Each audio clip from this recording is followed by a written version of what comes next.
Saludos y bendiciones. Mi nombre es Josué Iván Salas Flores. Pertenezco a la Universidad de Aquino, Bolivia, y soy de la carrera de liderazgo pastoral. Me encuentro en el octavo semestre en el módulo de práctica preprofesional. En esta materia hacemos muchas actividades, además de estar trabajando en una iglesia, trabajando en una institución cristiana. Otras cosas que hacemos son tareas. Una de las tareas que hacemos es desarrollar work papers que van a ser de utilidad tanto para la iglesia como para la universidad, así como para cristianos que tengan el anhelo de estudiar de la palabra de Dios. Y bueno, los work papers que voy a presentar en este momento son los work papers número 7, 8, 9 y 10. Si tú quieres ver otros work papers que hemos estado desarrollando, en este canal puedes encontrar los anteriores. Así que vamos a comenzar con estos work papers. Estos work papers tienen que ver con la vida de la iglesia y con la vida cristiana. Así que vamos a ver con esto, vamos a ver estos cuatro temas que son bastante interesantes. Y el work paper con el que quiero comenzar en este momento es el work paper número 7. Este work paper nos habla del relativismo en la verdad de las creencias espirituales.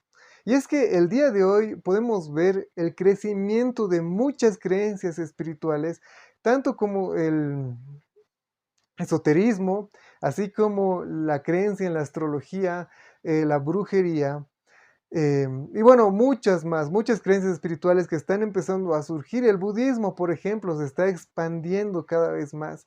Y esto es una realidad subjetiva, porque los jóvenes son los que más están consumiendo este tipo de cosas y bueno, la aceptan porque es algo que creen que es benéfico para ellos, más allá de que si esto es verdad o no es verdad. Vemos esto abundantemente el día de hoy, ya que existe una globalización en el mundo y la gente puede entrar en contacto con culturas del otro lado del mundo sin necesidad de estar en ese lugar.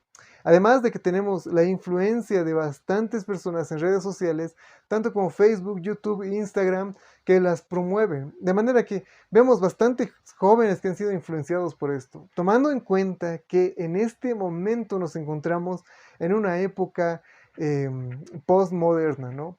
Diciendo el postmodernismo, una de las cualidades es la subjetividad. Esta subjetividad lleva a que no existan absolutos, ¿no? Las personas que son consideradas postmodernas son aquellas que dicen, bueno, eso es verdad para ti, pero no para mí. Y si me funciona a mí y a ti no te funciona, por mí está bien. Y si te funciona a ti y a mí no, y tú quieres creer eso, entonces, bueno, ese es tu lío. Eso es lo que se está difundiendo cada vez más.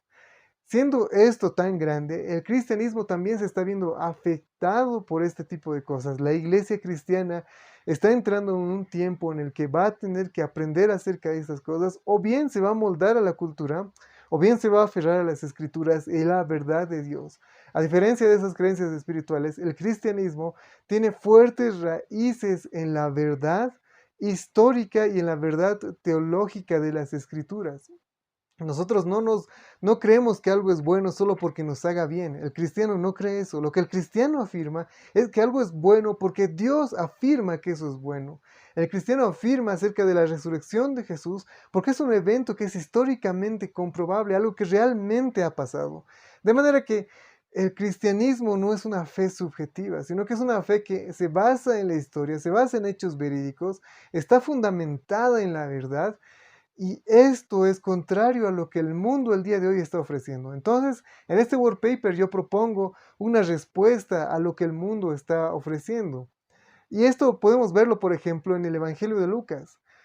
Lucas es un autor que no es judío, sino es gentil, y esto es bastante interesante porque Lucas toma en cuenta todo el hecho que existe en su entorno, que es la cultura romana, cultura que, aunque está muy distante a nosotros en cuanto a los años, no en cuanto al tipo de personas que existían, así como en nuestros tiempos, en Roma existían distintos tipos de espiritualidades, ¿no?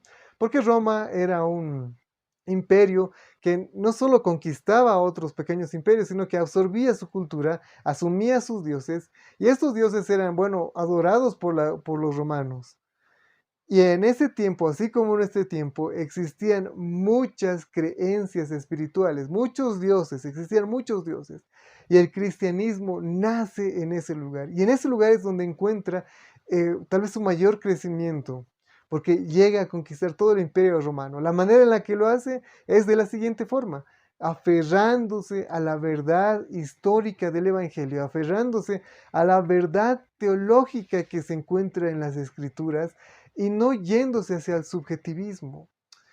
Porque en ese tiempo, así como en este tiempo, las personas creían en el Dios que querían creer y en el que ellos sentían que les era más benéfico. En este tiempo sucede exactamente igual. La diferencia solo sería la tecnología que tenemos en este tiempo. Sin embargo, el Evangelio de Lucas propone algo desde el principio y es que está hablando de hechos verídicos, hechos que son verdad, y comunica la doctrina de la salvación. Los cristianos podemos ir en contra de las corrientes que están apareciendo, podemos aferrarnos a nuestra propia espiritualidad que está basada en hechos verdaderos, verídicos, y no irnos hacia el subjetivismo. La manera en la cual podemos luchar es aferrándonos a la verdad total del Evangelio de Cristo. Y eso es lo que hablo, un poco de lo que hablo en el Word Paper número 7. Bueno, vamos a continuar con el Word Paper número 8. Bueno, en el Word Paper número 8, así como en el anterior Word Paper, que tenía que ver con la iglesia de manera más específica, porque es como la iglesia va a enfrentarse a una sociedad postmoderna, el Word Paper número 8 se centra en el arte y la iglesia, la relación que existe entre el arte y la iglesia. ¿Por qué?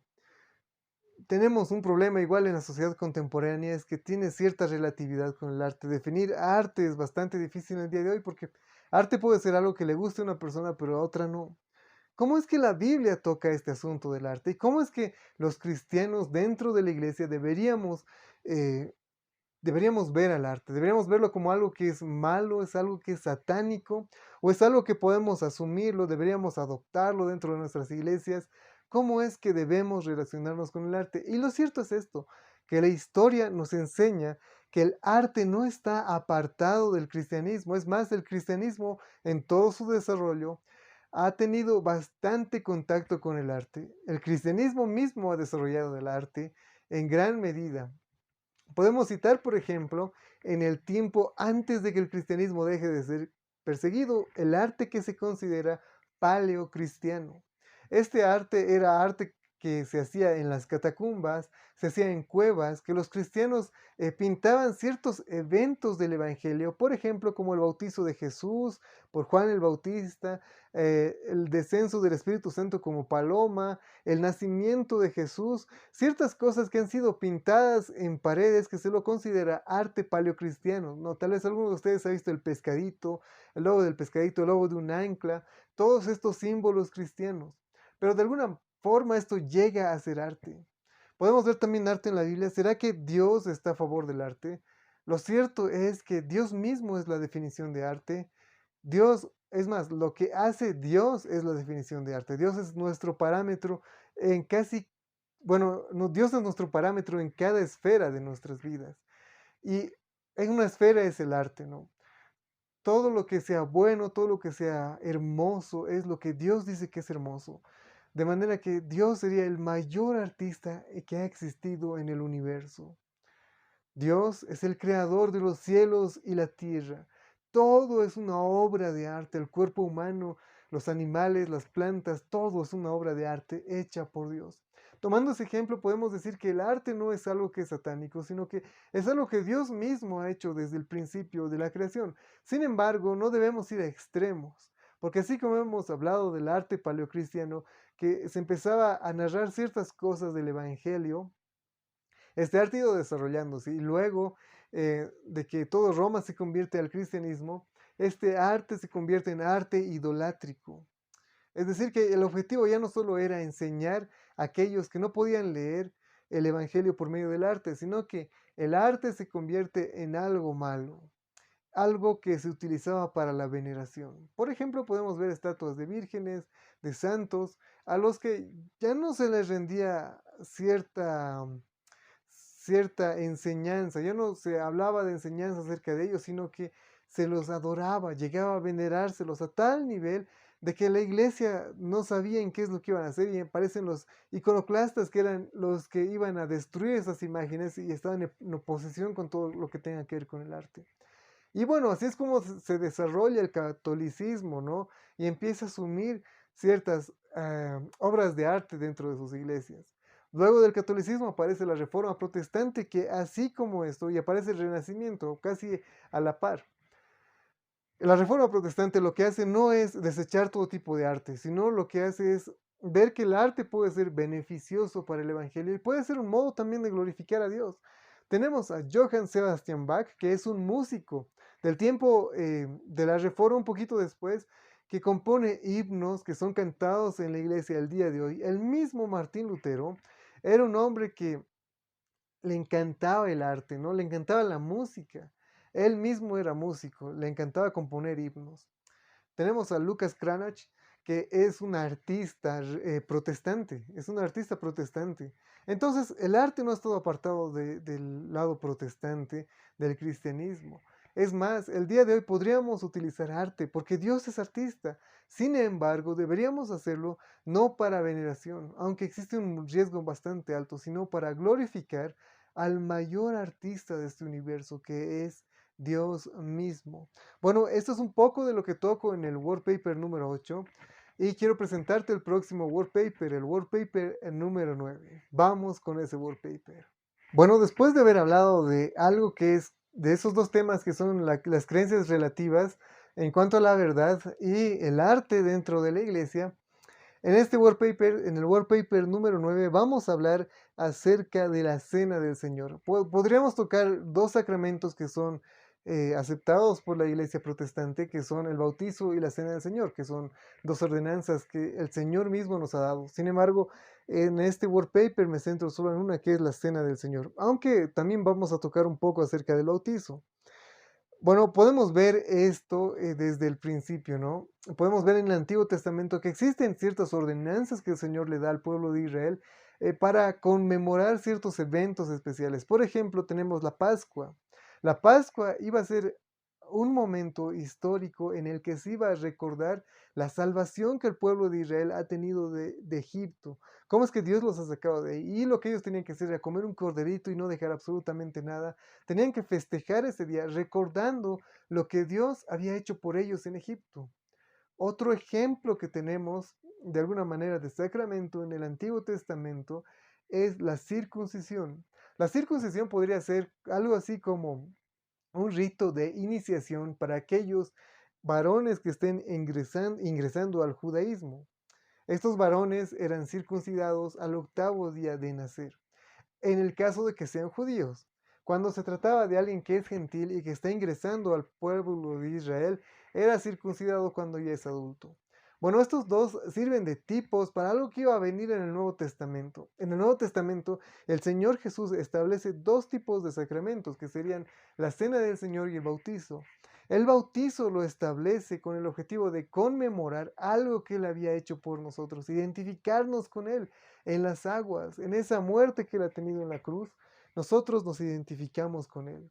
Pero además de esto tenemos la cena del Señor. La cena del Señor vendría a ser algo así como la Pascua, pero para los cristianos, porque Cristo es nuestra Pascua y nosotros recordamos que el Señor nos ha salvado de nuestros pecados. Al tomar la copa y al comer el pan, recordamos que Cristo ha sido crucificado por nosotros y que su sangre es el nuevo pacto que tenemos con Él.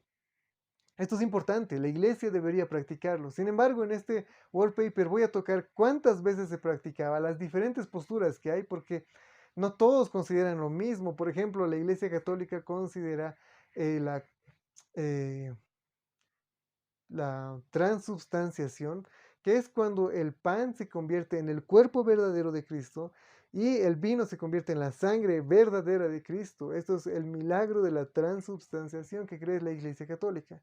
Por otra parte, tenemos otro que dice que, bueno, no es realmente el que se convierte, eso no se convierte, sino esto representa el cuerpo de Cristo y la sangre de Cristo. No existe ninguna transformación ahí. Y otro que es que conmemorativo, ¿no? Lo hacemos en conmemoración a Cristo. O esto es con el cuerpo de Cristo. Bueno, existen diferentes posturas. En el tiempo de la Reforma existían tres, que sería la católica, la luterana y la calvinista. Estas tres posturas estaban como que en choque en ese tiempo. El día de hoy nosotros también debemos asumir una postura, aunque digamos que no la tenemos, ya tenemos cierta postura asumida. Puede ser que nosotros no creemos que se convierte, pero sí creemos que esto representa. Pero el objeto de esto es que nosotros recordemos que Cristo es el que murió por nuestros pecados y recordemos este evento con esto. Traigamos a memoria que Cristo es quien se sacrificó y busquemos ser lo más bíblico posible en cuanto al modo en el que lo hagamos, el modo en el que nosotros creamos que esto ha sucedido, que esto debería celebrarse y no según lo que nosotros sintamos. Y bueno, ¿quiénes deberían participar de la Cena del Señor? También es un tema que toco. Debería participar alguien que recién está llegando a la iglesia, alguien que no está bautizado, debería participar un bautizado. Bueno, todos estos temas los toco en este wallpaper. Y antes de que nos quedemos sin tiempo, quiero ir al siguiente wallpaper, que es el wallpaper número 10. Y bueno, en este wallpaper número 10 voy a tocar el fundamento en el cual debería estar la iglesia. Bueno, obviamente nuestro fundamento es Cristo, pero en cuanto a la revelación, en cuanto a la escritura, en cuanto a lo que nosotros creemos, la Biblia es el fundamento de nuestra fe aquí en la tierra. Nosotros deberíamos tenerla eh, con la suficiente relevancia que ella merece. Es la revelación de Dios. Y esto es lo que toco en el wallpaper número 10, en el que hablo de la importancia histórica de la sola escritura, que es el principio de la reforma protestante. La sola escritura ha sido el lema que ha llevado a transformar la vida de muchas personas en el tiempo de la reforma y el día de hoy. ¿Qué es lo que propone la sola escritura? La sola escritura propone que solo la Biblia es la autoridad máxima en la iglesia, no un pastor, no un sacerdote, no un líder religioso, sino solo la Biblia, que está por encima de cualquier visión que alguien pueda decir que tiene. Es más, cualquier visión que alguien diga que tiene debería estar sujeta a las escrituras. Cualquier prédica, cualquier palabra que un predicador diga y cualquier cosa y acción que quiera hacer un creyente debería estar regulado por las escrituras. Ahora, ¿qué importancia ha tenido esto a lo largo de la historia? ¿Qué importancia tiene para nosotros el día de hoy la sola escritura? El problema es que muchas veces no solo creemos en la escritura, ¿no? Como algo que es relevado, sino no creemos que esto sea suficiente. Creemos que es palabra de Dios, pero queremos añadirle algo más a las escrituras y corremos ese riesgo el día de hoy. Para nosotros también es importante que creamos en la sola escritura. La Biblia es la palabra de Dios, el fundamento de todo el cristianismo. Y vemos cómo se ha desarrollado y en el wallpaper toco temas acerca de cómo es que John Wycliffe ya estaba empezando con el tema de la sola escritura, aunque no tenía la idea bien desarrollada. Luego vemos a Martín Lutero, a Juan Calvino. Podemos ver un marco teológico también acerca de la sola escritura, de cómo esta doctrina es tan importante para cada cristiano y cómo alguien debería creer en esta doctrina. De esto es de lo que hablamos en el wallpaper número 10. Yo recomiendo que no se lo pierdan, que puedan leerlo. Gracias por haber estado en este video. Que Dios me los bendiga grandemente, que los guarde y que tengan una linda semana. Cualquier pregunta que tengan pueden dejarlo en los comentarios o escribirme a mi correo personal, a mis redes sociales, para que pueda tal vez mandarles este wallpaper si les interesa verlo. Muchas gracias y bendiciones.